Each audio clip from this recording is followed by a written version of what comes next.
How are you? Well, today our prayers were answered, and I can't thank the public for the amount of prayers that have rolled in since this incident happened today.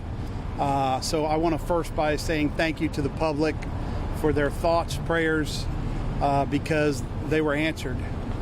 Deputy Shelia Jones, who's a 30-plus year law enforcement veteran, was shot, and thankfully she had a bulletproof vest on, which saved her from any internal injuries. This was a disturbance, a weapons disturbance, right in our courthouse complex, where we have people that transact business and work every single day. And this could have really been a very bad situation. So law enforcement does what it does, and that means that we neutralize the threat very quickly. And the actual shooter was shot multiple times and is being treated at Memorial Hermann Hospital. Shelia Jones has been with our office and was a former Harris County Sheriff's Office major. She's in good spirits. She's being tended to by the best doctors in the country, and we're thankful for them. I'm also extremely thankful to our law enforcement partners that responded so quickly. You know, in law enforcement, it really is a family, and today was a true testament of that. Multiple agencies arrived on the scene when the shooting took place, and everybody responded very well, in sync with one another. Our district attorney has been not only at the hospital, was at the scene. I'm thankful for you, District Attorney Sean Tier, and all of our other law enforcement partners that have been here.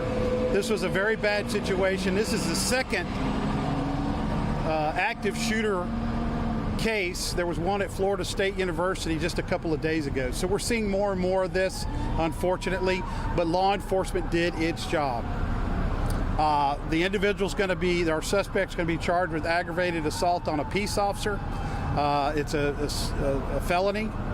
And, you know, I'm just happy to take your questions at this time. Can you walk us through what first alerted the deputies to this man, and what was he doing? We got a call that there was a weapons disturbance, so somebody was displaying a firearm. Our suspect had two firearms. He had a 9mm and a 25 caliber pistol on him, and we first got it as a weapons disturbance, and of course multiple officers responded to a weapons disturbance call.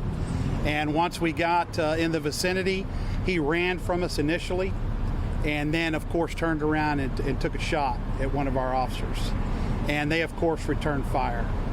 And you know, this is in a very crowded area of our downtown courthouse complex. Millions of people go there yearly, and this was right in front of the law library, so people are going there to do legal research all the time. And that's what took place. Again, the suspect was shot multiple times. Councilor Rosenmead, tell us, did the suspect was, at the time that the officers went up to apprehend him, had he been waving the gun around, had he been threatening people? What had he been doing, as well as you know? He was displaying a firearm. So, I mean, he had the gun out, they could see it. And of course, they're giving him verbal commands to drop the weapon. And as soon as somebody's bringing a weapon up or anything, not complying with our commands, there's a problem. And so, of course, he took a shot and they returned fire. So again, that initial call was just for him having the weapon? It's a weapons disturbance. So that means that there is something going on that is involving a weapon.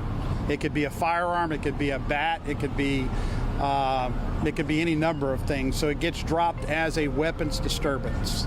And that's what this was dropped as. So people had seen him with a firearm and that he had a firearm, and of course was not complying with our commands. Is there any indication of why he showed up at all today? Was he going somewhere? It's very early in the investigation, so I can't say. We're just in the process of kind of finding out. He's got to get stabilized before we can interview him. Houston Police is also, their homicide division is coming out to interview him, but we don't know. He may have experienced some mental health crisis in the past. It could contribute to what's going on today, but it's unsure. It's too early to tell. You do have it. You know who he is. I do. I do know who he is, but we haven't processed him. We haven't interviewed him. We haven't gone through the necessary investigative steps so I don't want to release his name at the moment. The district attorney, when the charges are filed against him, will share that information publicly, and I'll let his office manage that aspect of it. Can you tell us if the suspect is being interviewed as we speak in the hospital? He was going to be interviewed. I don't know if he's being interviewed right as we speak, but he will be thoroughly interviewed. First thing he's got to do is get triaged for medical injuries. He was shot multiple times. As for the office, as for your deputy constable, was she shot one time or more? One time. One time? One time. Tell us the area. It was kind of in this generalized, I believe it's the left side, where the bullet actually came in contact with her bulletproof vest. She felt heat there and thought she had been shot. And so, thankfully we did everything we could, and the first responders that responded did everything they could to ensure she got medical treatment right away. And her fellow deputy constables. We are joining in progress a press conference with Constable Alan Rosen, Harris County Precinct 1, after the shooting of one of his deputy constables. Let's continue to listen live. Certainly shoot at a citizen. So, these individuals were all in uniform. They all presented themselves, obviously, as police officers, and were giving verbal commands to the suspect. And, this is what we do every day. This is the job that we signed up for. And thankfully, the public was safe after we neutralized the threat. And I just can't thank our law enforcement partners enough. I can't thank the DA enough. Everybody, our firefighters, everybody did an exceptional job of ensuring a bad situation turned out the way that it did. Constable, is that standard that all the deputy constables wear the bulletproof vest with their uniform? It is. It's a policy. If you're in a police uniform, although I was testifying at the Capitol in Austin today, so I'm not wearing one, but it is policy that officers are required to wear a bulletproof vest when they're in service and working. I think one initial report said she was shot in the back, so I want to be clear. She said it was in the front. I just spoke to her, and she said that it came over on the side, and she felt some heat and wasn't sure if she had been shot or not. She said she felt pain on that side, and that's what was supposed to be. Constable, do we know how many shots were fired? I don't yet. It's too early in the investigation. The crime scene's being processed, and again, we're going to work with our DA and make sure that he gets properly charged. But of course, he's got to get stabilized first before we can go in and have homicide talk to him about what he was thinking and what he was doing. So it's premature for any of us to discuss any of the particulars about that. And how many law enforcement officers were involved? There's a total of 4 out of our office and 1 from the sheriff's office. And we're not sure how many shots they fired? No, not at the moment. Again, the scene is still being processed, and we want to do it thoroughly. We want to do it meticulously, and ensure that we get it right. That's most important. At least one law enforcement officer fired. Oh no, there's more, but we don't know yet. So there were multiple shots. Yeah. Investigators going inside buildings. I think we saw one go through glass. A bullet did pierce a building. So of course, we're going to do everything we can to ensure that the scene is secure, that the public is safe. We're going to do what our job requires us to do. So we would have certainly gone into buildings to ensure there wasn't any other suspects. There wasn't any other, anybody else connected to the shooter, and that's standard protocol. Alan, we know this woman is beloved by law enforcement, She is. your own family. You were upstairs in the room with her. I was. Just now. Yes. Can you tell us who was there? Were her children there? Her children, they come from a law enforcement family. Her son is with the sheriff's office. He's a deputy. I spoke to the family while I was traveling back. Everybody has been in good spirits and has had positive thoughts. And of course, I have our chaplain here who said some prayers in and around her bed. And it was a very warm, loving environment inside that hospital. She is beloved, and we're just so thankful that she's doing well, and she's recovering, and she's in good spirits. That was the best news I got on the way home. Expected to be released tonight? I don't want to say when she's going to be released because I'm not sure. I hadn't spoken to her doctor, but I'm just so thankful. Anytime, it's the worst call I can get as a police administrator is one of your officers had been shot. And it's the worst. It's my nightmare. And so I'm just thankful that she's okay. She wasn't more seriously injured. That bulletproof vest obviously is the technology to thank.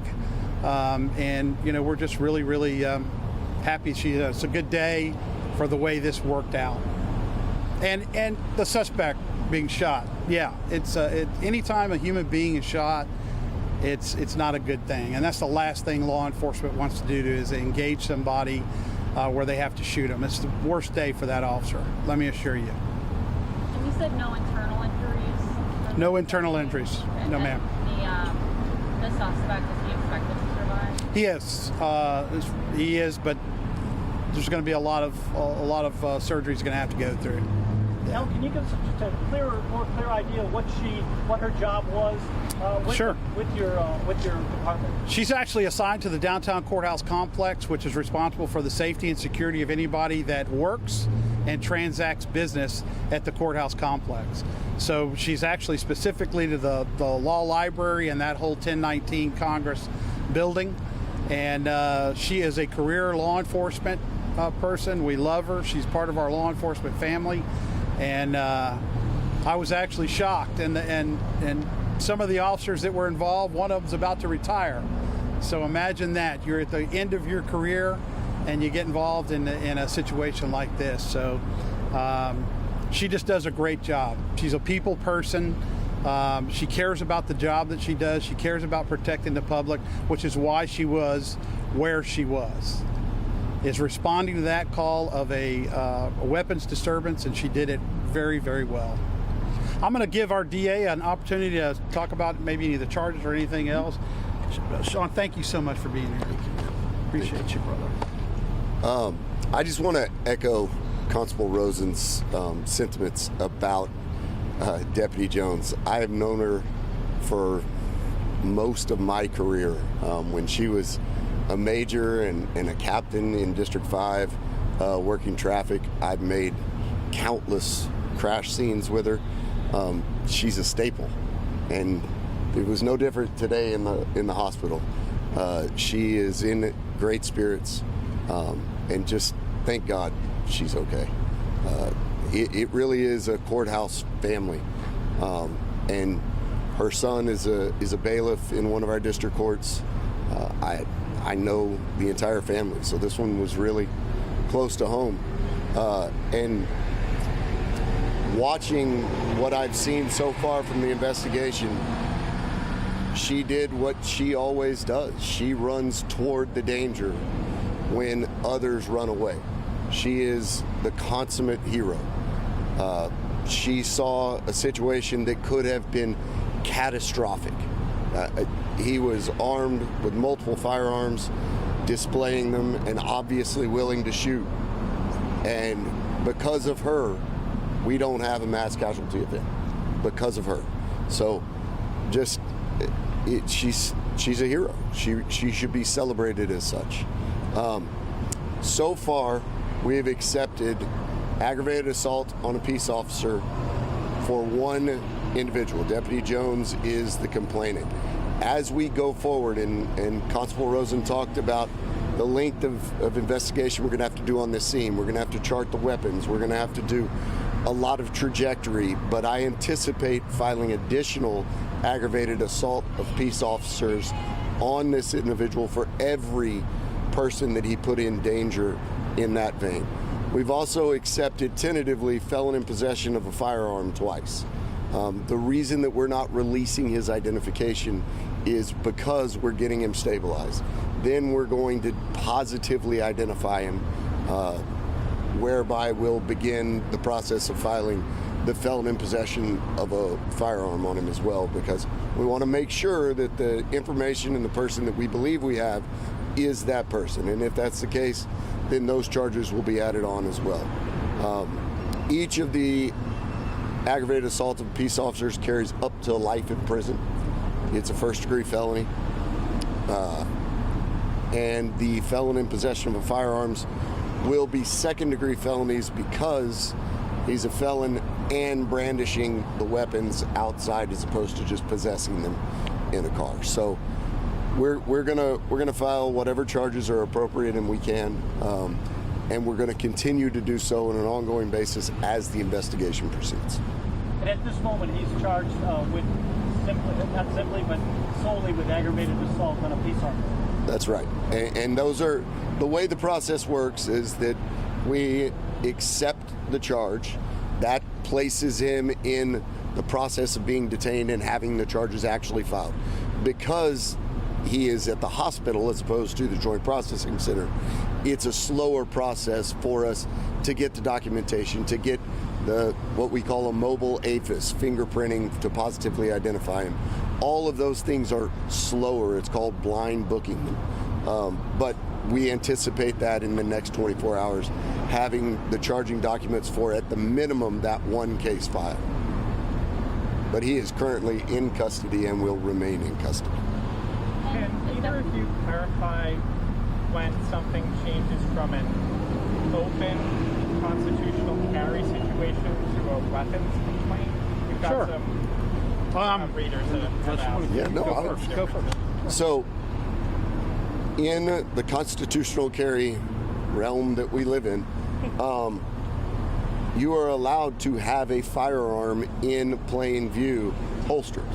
You are not allowed to take it out and brandish it.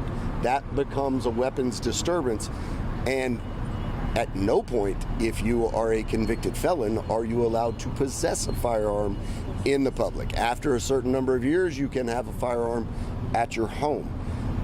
That's not the case here, both time and location. And in no circumstance are you allowed to brandish a weapon. And that's what triggers, and obviously the constable will get in more detail, that's what triggers a weapons disturbance to show up and have the heroes do what they did today. You said that beautifully. Perfect. Perfectly put. Yeah. This he had 6 prior felonies, so he should not be having a firearm at all in his possession. And Was he recently in court? I'm not sure. I think there was some recent activity involving him. I know both with my office and with the criminal justice system. So both of those, there has been some recent activity with him. Sure has. I do. All the law enforcement agencies that reached out to me today, that contacted me, thank you. We have people from Galveston County, all the constable's office, sheriff's office, Houston Police Department. I can't thank them enough. That's what a law enforcement family is about. The DA being here, and I'm just so pleased with the way this turned out. That she's okay, and she's going to be back at work sometime very soon. So, any other questions? She's an Army vet, correct? Yes. Just A mean Army vet. She's tough. She's tough as nails, I'm going to tell you. She really is. Thank you, Constable. Thank you. Appreciate Thank you, y'all. guys. Thank you. Thank y'all.